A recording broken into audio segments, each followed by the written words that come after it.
Okay, hi everyone.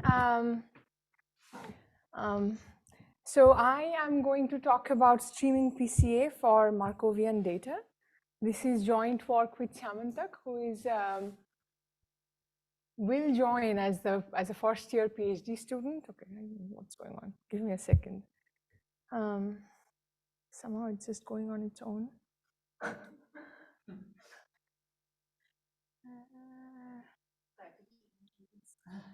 Yeah.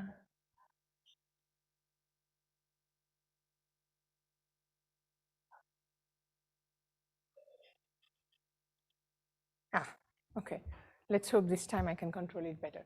Okay, so this is a joint work with Samantak. He's a graduate student at UT, somewhere in the back of the room. There he is. Okay, great. So here is a kind of rough outline of this talk. I'll start with introduction, show you what happens in the IID setting, because we are essentially taking a very classical problem and doing it in a slightly different data distributional setting, which is a Markov chain. Then I'll do problem setup and motivation and finish with just main results, informal main results. Okay. So here is the general setup. You have n data points. They're mean zero random vectors in d-dimensional space. Okay. And all of them have common covariance matrix sigma. Okay. And the goal is to estimate the principal eigenvector of sigma in an online fashion. So the data points are coming to you one data point at a time. So the challenge here is that the data points are not IID, which is the standard setup. Here they're coming from an irreducible aperiodic, and we are also going to assume reversible Markov chain. Okay.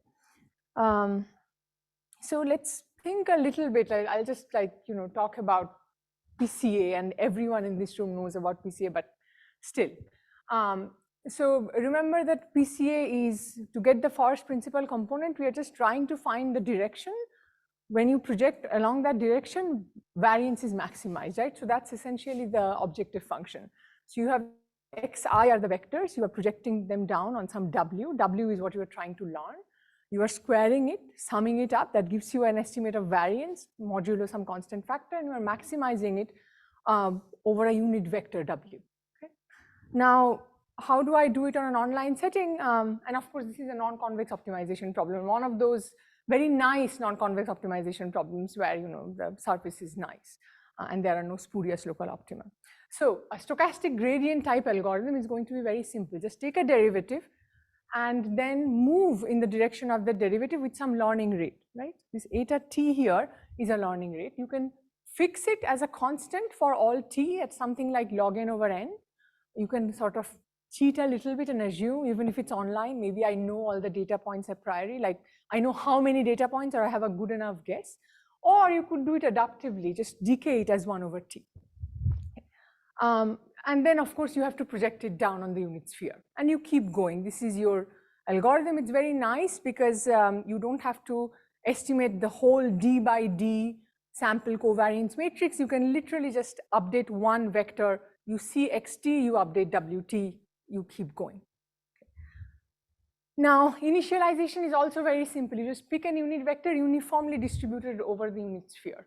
So you don't need to kind of be close to the right point or anything like that. All right. Okay. Again, very old algorithm. Eric Kioja invented this in 1982, but it kind of has roots in Hebbian theory, which goes back to 1949. And in the last 10 to 20 years, there has been a lot of work in the IID setting. But before getting into that, let me build a little bit of intuition about kind of why it works and what does kind of the updates look like. So I showed you the SGD update for every data point, right? So if I just unwind or unfurl all of those updates, what I'll get is this V oja, which is the estimated vector after seeing endpoints. In the numerator, it looks kind of ugly, but what's going on there is you have a product of n matrices, okay? And then you are projecting it down on U0. I should have put another text box there. U0 is your initial vector. And the denominator, again, looks complicated, but just the norm of the numerator, that's it. So let's think for a second, and I have made all the learning rates the same just to sort of understand what's going on. Let's take the IID case. Okay, and let's just look at the numerator again, very hand wavy right now. So in the IID setting, what's happening is if you take an expectation of the numerator, it's very nice because the expectation hits every element of that product and you get I plus eta sigma to the power n. And that matrix, what it's doing is it's taking the eigenvalues of sigma and it's basically moving it to some very nonlinear mapping. It's making it like roughly e to the power n times eta times lambda. So if your eta was something like log n over n, you have n to the power lambda 1, n to the power lambda 2, and so on. So there is a gap between the eigenvalues and so on. Okay, so let's move on. Before we get into kind of, what is known about streaming PCA, we have to talk about error. How is error measured? And before I talk about error, I have to actually do some notation.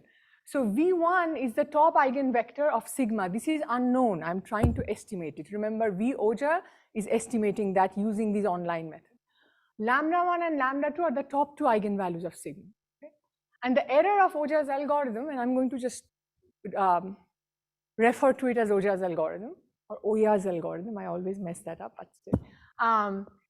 It essentially the error is measured using the sine squared error, which is 1 minus, you have an inner product of two unit vectors. One is estimated, one is the truth square, that's cos square. So this is known like a very sharp rate for the IID setting, which was done by Jain et al. In 2016. And the assumptions are if the outer product matrix of x1 transpose minus sigma, this is true for all IID data points.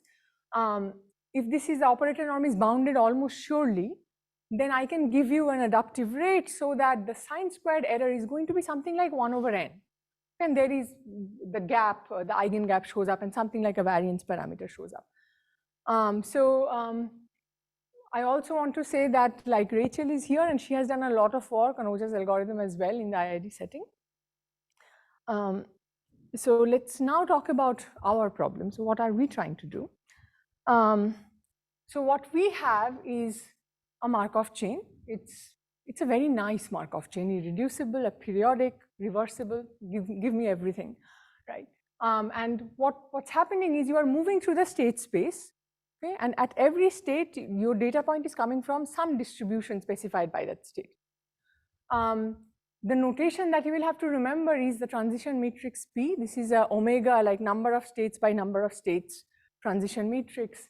And the thing that's going to show up a lot is a spectral gap, because the largest eigenvalue for transition matrix is 1, the second one is lambda 2 of P, and you will just keep an eye out for that particular quantity. Okay, now, why do I care about a Markov chain all of a sudden? So let's do a little bit of motivation. So before, what I showed you was streaming PCA, where all data points, you can just access any data point IID, right? Let's move away from that for a second, and let's say that your data set is kind of chunked up arbitrarily, and each chunk is lying on a different machine, and those machines can essentially talk to each other using a fixed network topology. Okay, so this is a very classical decentralized algorithm setting, and what is typically done is you do token algorithms where you first construct a Markov chain. You can construct that Markov chain using Metropolis Hastings just by looking at local network information such that it has a desired stationary distribution. And now what you do is you have a random walker who keeps walking and keeps sampling some data point from that machine. Okay, so let's walk with that random walker for a second. Okay, so now he's at the blue machine. I have data point 1, decides to stay there, data point 2, and so on and so forth. Okay? And after about 11 data points, you have all these 11 steps, you have 11 data points. So I have color-coded things. That doesn't mean that they are exactly the same data point, just means they are coming from the same distribution. Now you can see that these are fairly dependent, even if I have a stationary distribution, right? Because if you are at a blue machine, you know for sure that the next data point either has to be blue or that yellow ochre or darker yellow or gray. Can't be anything else. So there is a lot of dependence here. Now, the first thing that comes to mind that, well, you have given me a really nice Markov chain. Yes, nearby points are dependent, but if I move farther and farther away, I'm probably going to get independent, right? Okay, fine. So what if I just, drop data or downsample this stream? Just look at kth points. Okay, so that's going to give you. So let's say if k is 4, then I'm just looking at every 4th point. These are for large k. So I looked at k is equal to 4. I can look at k is equal to log n. More I increase that gap, I'm going to get a nearly independent setting, and everything should go through roughly. Now let's do an experiment to see what happens. Okay, so here is my experiment. Okay. So I don't want to get into sort of like exactly what setup it is. We are generating data from a Markov chain. On the x-axis, you have number of samples. Y-axis is sine-squared error. There are 3 curves here. The blue one is downsampled Oja's algorithm, which is, and I think k is equal to like maybe 20 or 30 or maybe 100. I'm not quite sure. And then the red one is just Oja's algorithm on the entire data, okay, which doesn't drop anything. And the green one is, it's essentially an offline algorithm. So you wait for every data point, you are looking at everything up until that point. You are doing the whole thing. You are calculating your sample covariance matrix, you are getting the largest eigenvector, calculating sine-squared error, and so on. So that's set up here. So what we are seeing here is, the downsampling, it's easy to prove things about, but it's actually quite a bit worse than if I just did Oja's algorithm on the entire data set. So that's what our goal is. Can we prove anything about Oja's algorithm applied to the whole data set? Okay. Okay, so this brings us to main results. We are going to make some assumptions, and these assumptions are very similar to the IID setting. Okay? They're essentially saying that I have some variance bound, and again, for every data point, I have a norm bound on the operator norm of xi transpose minus its expectation.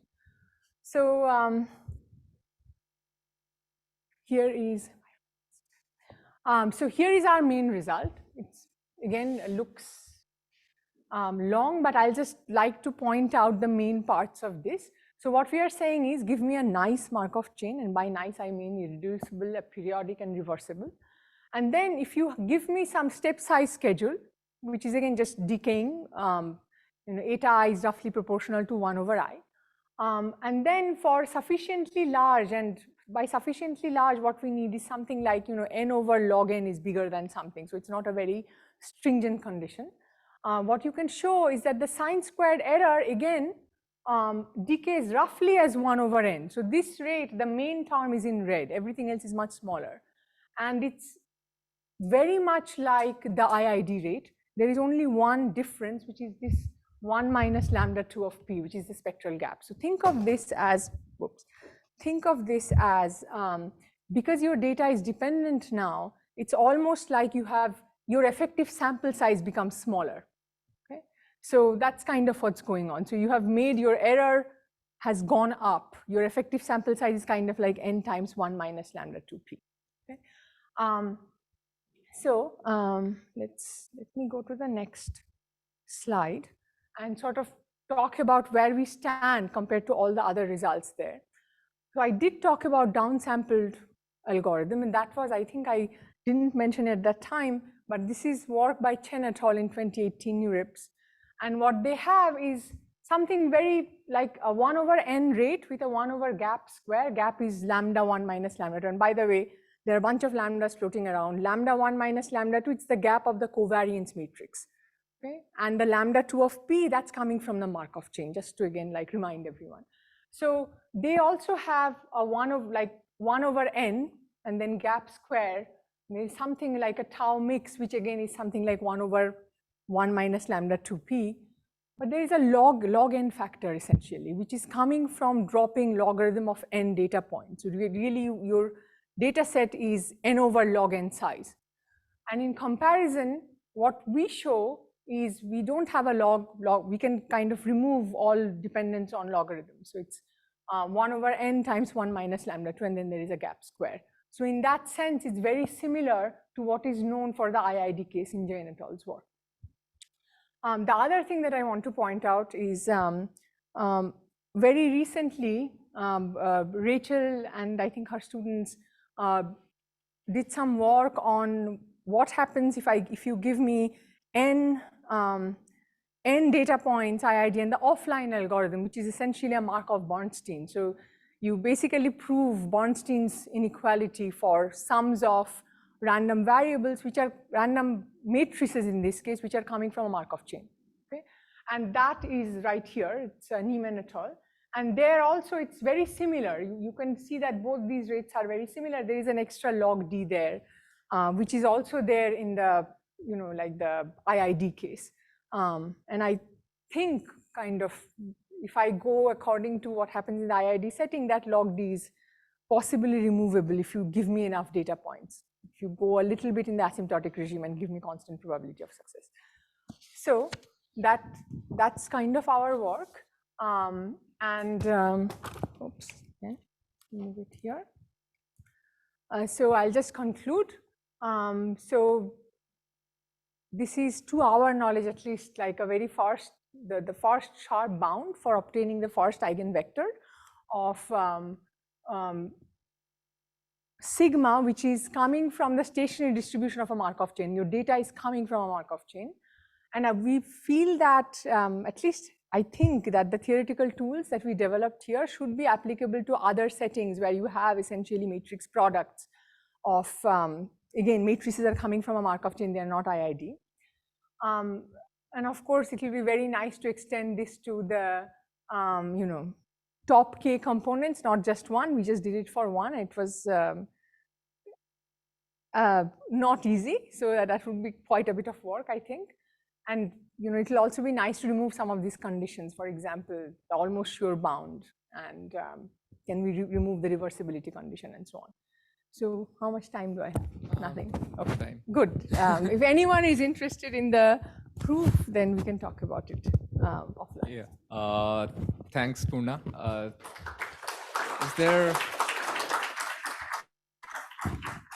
Is there any question for Purna? Yeah, thank you for the talk. Very quick question. For the K-PCA setting, are you looking for the first K principal vectors or merely the subspace spanned by them? I think initially first K principal vectors, but then the subspace spanned by them will be. Because in many applications, that's all you really need is a subspace without the actual vectors, and sometimes a much simpler problem. And most of those results will probably extend much more readily there as a first step, just friendly suggestion. Yeah, thanks, yeah.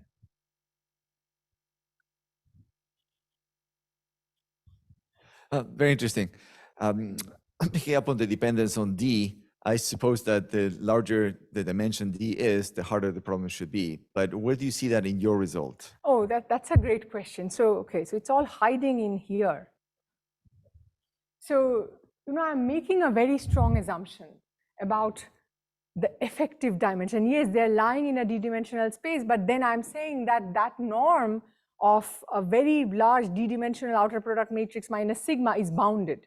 And what that is saying essentially is you will need some sort of variance decay or eigenvalue decay of that sigma. So effectively, even if D could be, for example, e to the power poly n, your effective dimension is much smaller.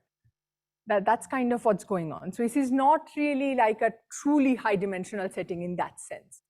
And this is what is done standardly in all the literature. I also want to point that out. Okay. Yeah. Yes. So you have a dependence on the spectral gap of the chain. Yes. There's no dependence. If you don't want any dependence, are there any other algorithms, maybe not OUS algorithm, but other algorithms which can show convergence, or what's the right sample? You mean the spectral gap of the covariance matrix or the chain? Of the chain. I think I only know of like 3 works. One is the offline case, which also has a 1 minus lambda 2. The other one is downsample that also has. I don't know how to quite do that, because essentially if you make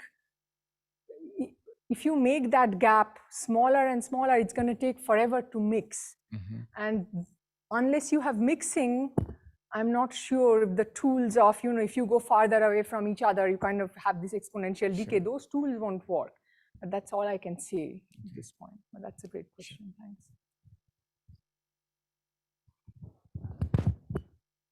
Thanks. Thank you for the talk. What is the main assumption? Why is the main assumption of Markov chain useful in analysis? Can you give an intuition why, what property of Markov chain we're using in the property of analysis? Markov chain that we are using. Okay, so let me go to the one slide that I skipped here. So so everywhere in the analysis, what happens is you end up with matrices like this, the product of n matrices. This is a constant matrix, this is a mean zero matrix. Okay? If you want to take an expectation in the IID case, this becomes zero. For us, it's not zero anymore because everything is dependent. So what you do then is say that, oh, how can I squeeze out a little bit of independence from this setting? Well, you know, this matrix is a mean zero matrix. It's probably kind of sort of independent of if I can throw away a lot of stuff in between. That's where the Markov chain comes in, that exponential sort of, you know, the strong mixing of a Markov chain. You know, how much do I throw out? Or we don't really throw it out, we kind of do an expansion and we are careful about where to stop that expansion. That's why we get the sharp rate. But the property of a Markov chain shows up there in that mixing and decides how much do I have to approximate away. I see. So does it apply to if we have a good correlation decay between the variables, and does it also apply? I think it should. I think it should hold on other dependent data systems, which is just mixing. You know, it's not necessarily a Markov chain. Yes. Thank you. So what are some lower bounds on this setting? So you know, so the lower bound I'm sort of taking as the offline algorithm because the online shouldn't do better than, so that way we have some lower bound, and that lower bound I believe is something like 1 over n times 1 minus lambda 2, but it would be nice to actually work out a lower bound. I don't know what that is. okay, thank Yeah. you.